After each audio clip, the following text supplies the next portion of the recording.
Going back to it, go on, son. Talk about yourself. Well, name is Tariq Lang.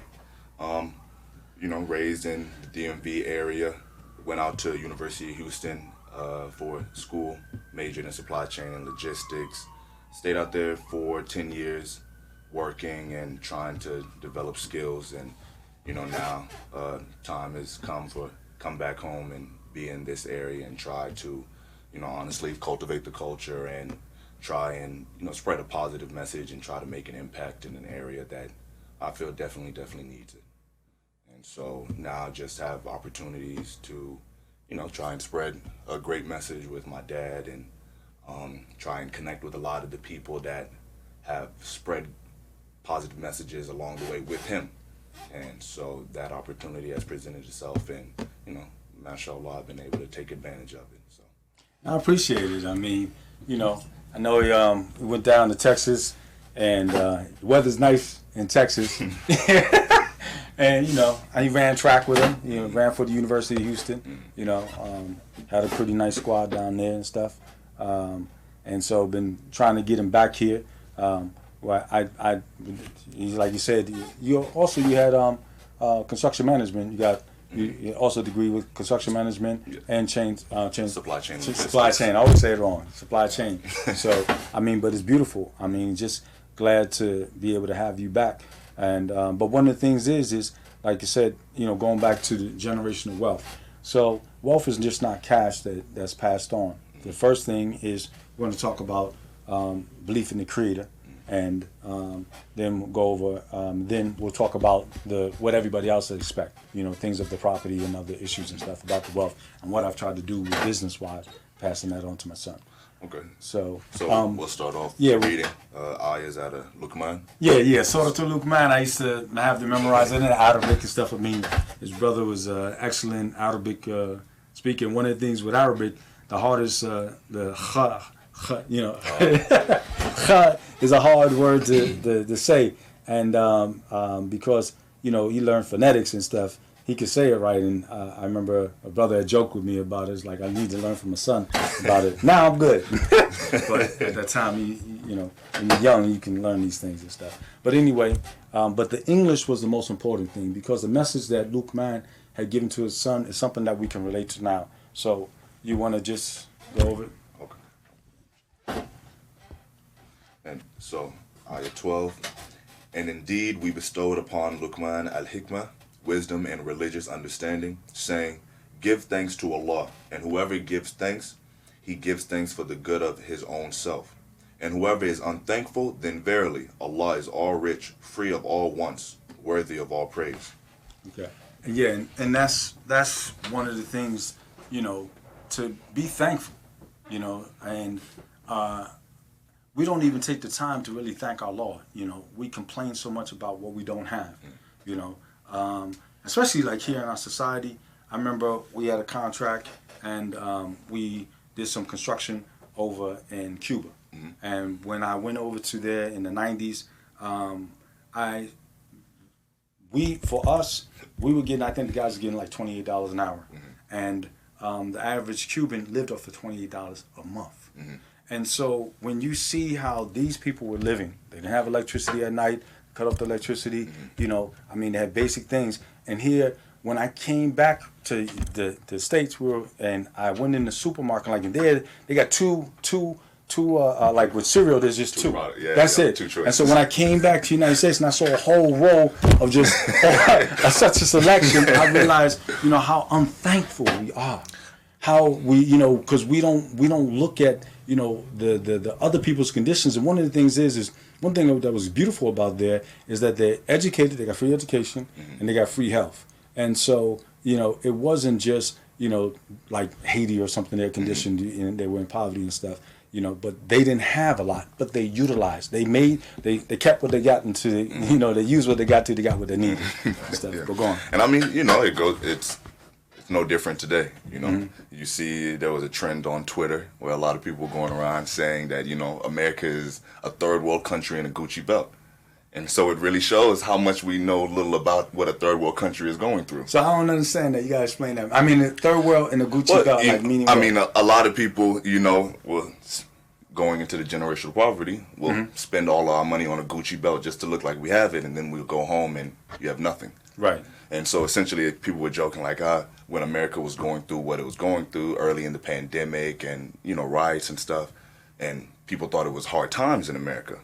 And so they came, America is a third world country in a Gucci belt. That means we just show, we look like we have it, but really in America we don't. And so that really showed. People don't understand. Like, I remember when I went to Hajj, and, I was over, what they'll do is after the people make the sacrifice, they take the meat, and then they, the remains of it they throw off. And you've seen a lot of people that were there, Africans and other people were, they would drop it on the floor and they pick up the meat. I saw people drinking water that was dirty water, you see. So, what we have here, people are throwing away water, where other places they don't even have water.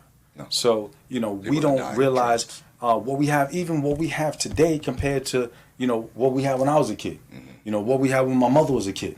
Those type of things. And so, if she had any of the things that I have, she would be in an elevated position and stuff. And so, and likewise and stuff, what we have and stuff. So, but what happens is they're constantly looking at not reality, not what's in front of them, these projections of other people, and they're making them, believe that, oh, well, you don't have this, so you don't have nothing. You have this, you have a computer. You have something that you can get knowledge. You can be able to take things. You can learn all day. Anyway, your children can learn. Your children can be educated. And one of the things that's good right now is that they're forcing the people to learn at home. And this is the most amount of participation parents have had in the black community, in the poverty community and stuff, whatever some of the areas, or whatever, even in the regular black community. Everywhere. Yeah. With their children in the education. And so now it's like, okay, if you can go online and work with the system, because the system's saying in order for them to get educated, you have to go through this process, then you can also do it individually for yourself.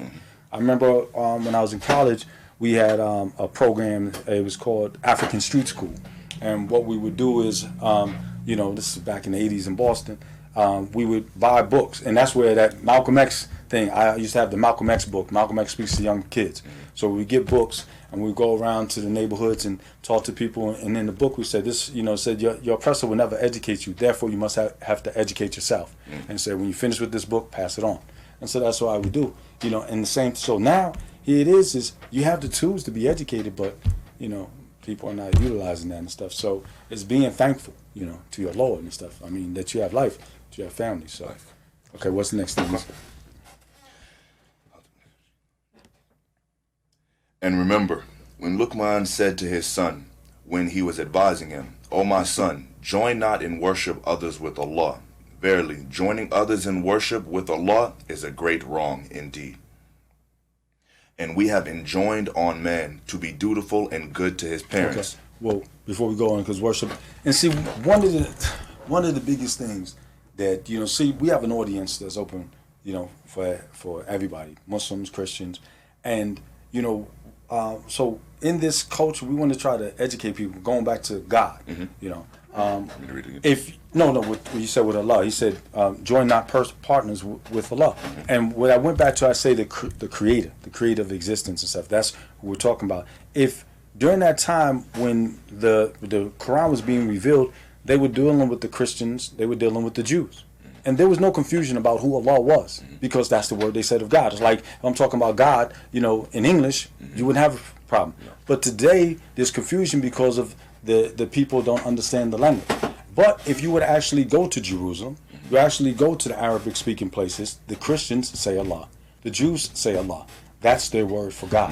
Yes. And so many times people are confused. Oh, you worship Allah. Like, no, we worship the creator of existence. Do you worship the creator of existence? Yes. And so, I try to be clear. So, no, you're not to join any other worship. You're not supposed to worship the prophets, the creations, or anything like that, except for the creator of existence. So. And we have enjoined on man to be dutiful and good to his parents. His mother bore him in weakness and hardship upon weakness and hardship. And his weaning is in 2 years. Give thanks to me and to your parents. Unto me is the final destination. You might have to read that one again, man. Let me hear that. No, I'm joking with you. Now, you're pretty good. Praise God. Alhamdulillah. Alhamdulillah. Yeah, and that's important and stuff. You know, I remember in the Quran where Allah says, do not even say ugh, you know, like to your parents and stuff. And, you know, I mean, when you talk about that, when you read that part about the weaning again? His mother bore him in weakness and hardship upon weakness and hardship. And his weaning is in 2 years. Give thanks to me and to your parents. Yeah. So your parents, this all of this work that they got to do. You can't think, you can't move, you can't do nothing. You just got to be dependent on them. And a lot of times here it is being ungrateful again and stuff, you know, to that situation because they took the time out, they changed their diapers, they got up in the morning, they sacrificed and all of that and stuff for you. And then it's like, well, what have you done for me? Like, what do you mean?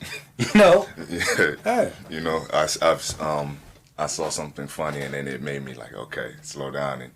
And you guys, when you ask to get things fixed electronically, you know, it can become very frustrating. But then I read a quote, like, your mom and your dad taught you how to walk for 2 years. And so at least you can do is help them fix their phone. Yeah. So I said, okay. Yeah. That's my favorite thing. Actually, before the show, I had to do something. I give it to him. I'm like, yo, you know, fix that and stuff. So, you know, yeah, man. I mean, you know, I remember we had got the one of those bouncy things and stuff. I was so glad, you know, I mean, and I was glad you learned to walk, but I wasn't because, you know, when the kids turn 2 years old, explore. Oh my God, they're going into everything and stuff. But, you know, alhamdulillah, so go ahead. But if they both strive with you to make you join in worship with me, others that of which you have no knowledge, then obey them not, but behave with them in the world kindly, and follow the path of him who turns to me in repentance and in obedience. Then to me will be your return, and I shall tell you what you used to do. And see, that's one of the things is a lot of times in our society, you know, there's a statement there to say, well, why do you worship? It's like I found my fathers upon it. You see, I found my father upon it. And they still the same. Most of the time, well, my mother, you know, I found my fathers, came in, my mother and father was practicing Islam, and then my mother went to Christianity. She went back and stuff, whatever, you know. And so, you know, but the thing is hers was a strong belief in the Creator. But I stuck to the guidance that, you know, from my father because I looked at it and I evaluated it and stuff, you know. But so many of us, we just live our lives with what we found our fathers upon instead of, you know, looking upon that and stuff. So if they're guiding you to something that's, you know, not after you do your investigation as time goes on, you have to you know, look into it and stuff. So that's what he's saying. Yeah, and lead you astray.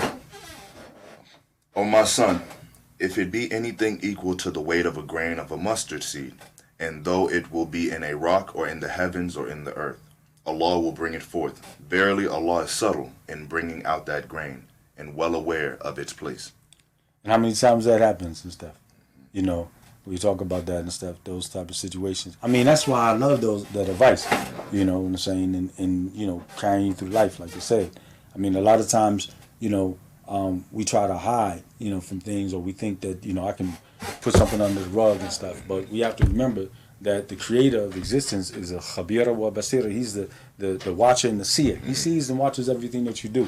So, you know, just like when you talk about them purchasing something, a Gucci belt and stuff for everybody else, but you're living for everybody else. And that was one of the things that I should try to strive with you guys and you and your sisters, you know, as far as, remember I always talk about whenever you do an action, don't think about what somebody else thinks. Oh, I'm going to do this and they're going to think this. I'm going to wear this, I'm going to think that. Because then you're going to worry about somebody else. You should do it only, you know, thinking about yourself, but of course thinking about the creator and stuff, but not put somebody else's thought of what they're going to think in your head. And most of the time people are living for others and stuff. Yes. You know, so go on.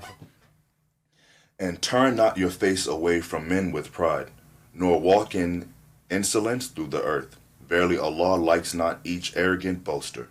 And say, yeah, and which is opposite of what they, and that's why, like I said, I love that advice because it's opposite of what they teach you. You know what I'm saying? I mean, here we're talking about the culture, and where, you know, I remember with the rap game when it started this battling thing, and you know, you sometimes you say I'm this, I'm that, but like, you know, Kara said I'm this, I'm that, but you just wick whack. You know what I'm saying? And so that's how it is with the today. Yeah, and now it's I'm gonna put you down.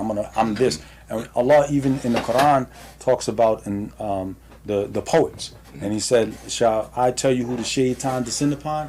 And He says, "Every lying sinful one." The poets, those who, you know, they say they go from valley to valley. They have a following, and they say things that they do not do. You see, And so, this arrogance, this is something that they push forward in our society, and so many people, they go out there, but they get strung out. So that's beautiful. And be moderate, or show no insolence in your walking, and lower your voice. Verily, the harshest of all voices is the voice braying of the ass. Yes. You know what I'm saying? I used to, even with the brothers in the prison, when we go over that, and I say, here it is. That's how you see, like you said, the donkey. The donkey just makes that loud song, and you can tell it anyway. And that's how this is what they're pushing. This is the culture. And that's why we're talking about cultivating the culture, bringing it back to God, bringing it back to a right guidance. Bring it back to some type of standard. But if we look at our standard, what they're sending us today, they get you to act arrogant and look at these guys as leading and, making a lot of noise. You see the people that get on the bus and they're just making all the noise and stuff. So that's how they get their attention, talking all loud and stuff. You hear the conversation and it's like, no, this is like I said, there's something beautiful to memorize in out of it, But like I said, with my children, I try to emphasize is that, whatever they learn in Arabic, they learn in English, because the point of the revelation was to be able to guide the people, and that's what it did. It guided the people, the best generations, during that time. So is that? See you not, O men, that Allah has subjected for you whatsoever is in the heavens and whatsoever is in the earth, and has completed and perfected his graces upon you, both apparent and hidden, knowledge, wisdom, guidance for doing righteous deeds, and also the pleasures and delights of the hereafter in paradise.